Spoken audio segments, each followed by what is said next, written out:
Street. Ayan. So, ate, ano pong pangalan nila? Ito po, ako po si Jesseline. Jesseline. Jesseline. Opo. Taga-saang diocese po kaya? Archdiocese of Manila. Manila. So, bakit po kayo pumunta dito sa Congress on Prayer 2? Ayun po. Siguro dahil nataon din po siya na Red season. Tapos, confident in prayer din po. Sikap po din na way, makilala po yung kung paano yung prayer life in Mary Teresa. Na kung paano yung struggle niya, nalagpasan niya. Kung isa yung naging saint siya. Ako na pinapursue ko din yung spirituality niya. Oh, that's nice. So, bale, devotee ka ni Saint Therese. Kung gano'n. So, nakapag-venerate ka ng relic niya nung 2 years ago, di ba? Exactly 2 years ago. Saan ka nakapag-venerate? Nagpunta pa ko yung dun sa pagdating niya.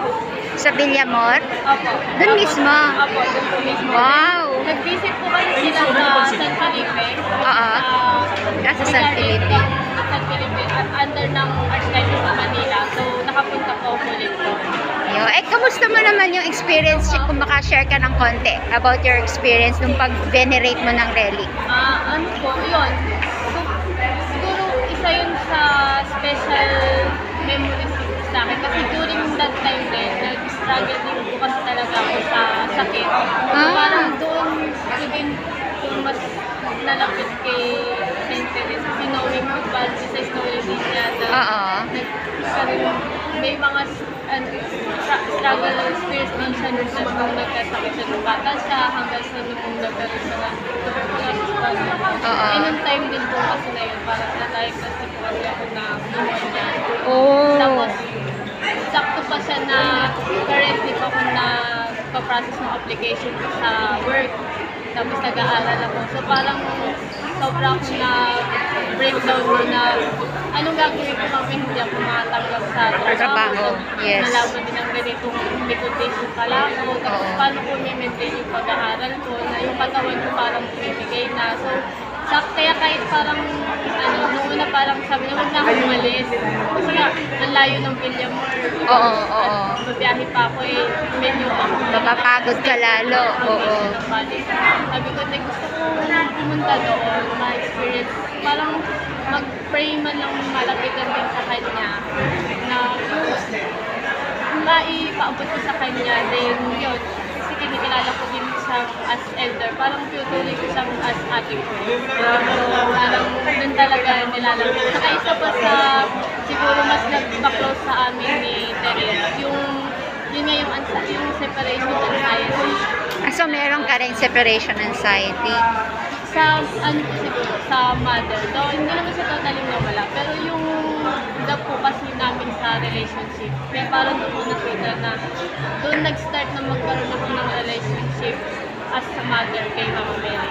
Kaya parang yun. But ang laki talaga ng ni Saint Teresa. Pagkakahawig. That's kasi nice. Talagang isa siya sa nagpalago ng spirituality ko. Yung devoted ko kay Mama Mary. Sa kung ano po ako ngayon bilang anak na. Nakakatuwa naman. So, nung nag-venerate ka, nakatulong yun sa paggaling mo? Or paano? Hindi naman agad na gumaling kasi nag-undergo pa rin po ako ng treatment. Pero siguro po yung confidence na harapin ko yun, yung trust kay God na malalagpasan ko yung dahilan kung bakit. Saka super blessed din po kasi nag-proceed pa rin po ako sa work ko. So parang talaga? Nag-work from home ako for 6 months kasi medication ko din 6 months. So meron kang parang special treatment. Kasi yung time din ko kasi na yun, kasi diba parang medyo lang po ng pandemic. Yes, oo. May, hybrid po sila na may time na work from home, may on-site. So dahil may konting condition nga ako sa health ko. So parang pinayagan nila ako na mag-full work from home hanggang sa matapos yung medication. Nice! Parang dun pa lang sabi ko. Ang galing. yung prayer ko na yung mga kinakatakutan ko na what if hindi maganda. Kaya parang doon ko din na siguro pag yung lagi tayong yung magpapadala sa takot, yung anxiety natin, na yung panghihina, yung pag pinanghihinaan tayo na madalas kasi di ba tumitigil na tayo. Yun, may moment din nung time na yun na parang ayaw ko na, parang sige, ipahinga na lang natin. Kaya parang may mga araw na imbis sa gabi ang dinadasal ko huwag na akong bumisit ng mga. Dumating ka sa point na gano'n. Sa point na, kaya yung question na kanina na parang Yung sinabi sa talk, ano?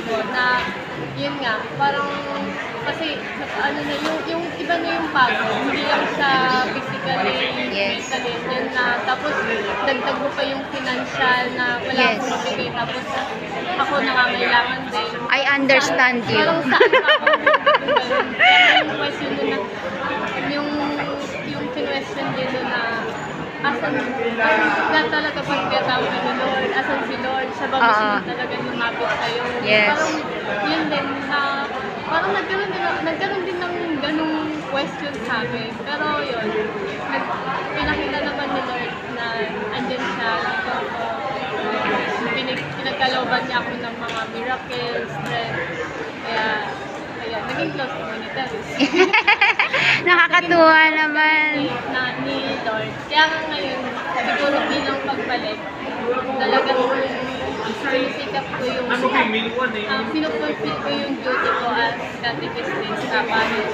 So nag-catechist ka? That's nice. Very nice. Isa yun sa inano ko pwede na di ba patron ng missionaries na. Yes, Kaya yes. nung una ko pang nalaman yun, sabi ko, paano siyang patron of missionary? Nasa Love loob. siya. Yes. Ayun, tapos yun, doon ko na yung binabasa ko yung mga story na, inaalam ko yung mga ano. So, marami palang ways na Pwede ka mag-mission. Oo. so, Nice. yun yung mga naituro. So, batay sa kinuwento mo, ano, maaari ba na maituring na santa natatakbuhan ng tulong for mental health si Saint Therese? Sa experience ko yun. Yes. In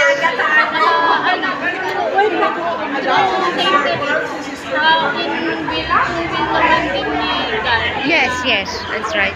Imposible hindi kanya Okay, so kung ganon, batay na rin sa karanasan mo at sa mga diniscuss kanina sa talks, ano ang iyong pananaw sa mga taong nagsusuicide? Ayun po. Siguro ako dahil doon sa medyo nagkaroon ako ng konting pag-research ng yung ano yung tinuro ko sa atin, ang hirap kasi mag-upload.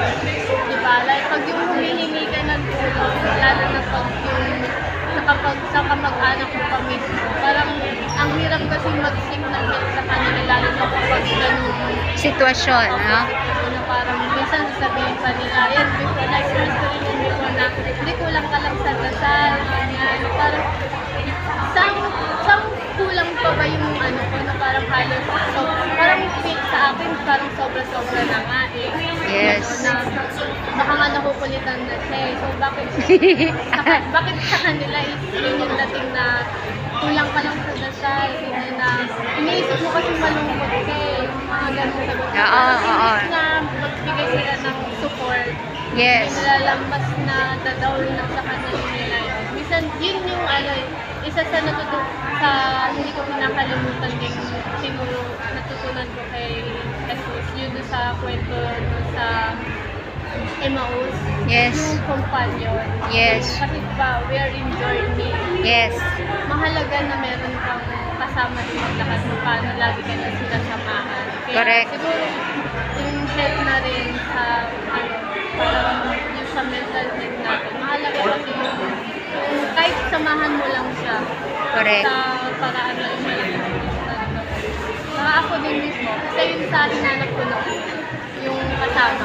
Kasama. Na good thing naman, binigyan ako ng kasama nito. In the presence of Saint Therese. Yay! Thank you, ate!